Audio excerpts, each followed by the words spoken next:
Mambo yanazidi kuwa moto baada ya mtangazaji Diva the Boss kuamua kulipua bomu na kuwataja live maadui zake ambao wanashirikiana kuishusha brandi yake. Sasa kupitia posti yake ambayo ameposti leo hii, Diva amewajia juu baadhi ya mastaa ambao amewataja kupitia hiyo posti kwenye caption. Sasa ameandika hivi, mwambieni Lokole niko tayari kuja bila filter, yeye na Mchaga waje na Malina tuone. Wote hao halijojo mbele, hawana Malina, watoto wa kiume wako bize na Diva na media tour. Huo muda wangejitahidi kutengeneza maisha yao, maana wote hali tete. Kwa ufupi, waliungana ili nionekane mbaya na roho mbaya sifai, wakaungana na maadui wakawapigia simu. Ukiunganisha na hizo media walizolipa kujitahidi kushusha brandi yangu, waniongelee vibaya, na hao machawa ndio kabisa Mungu kawaaibisha. I did the one man army moves, na wote wameonekana losers. Siku zote ukweli ujitenga, na sasa wanazalilika, maana nina siri nzito, mambo mazito nyie semeni su.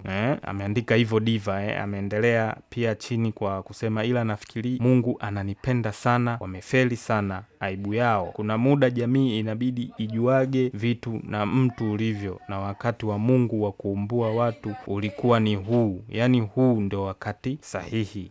Sasa bila uoga Diva ametia msisitizo kuwa anashikilia siri nzito sana kwa uso wa watu, na akafichua kuwa alishawahi kukaa nyumbani kwa miezi 9 bila kufanya kazi, huku akifatwa. Na pia Diva amewashukuru wa Tanzania kwa kuelewa na kumpa upendo. Na pia amegusia, sasa sijajua kwamba hili ni dongo limeenda kwa nani.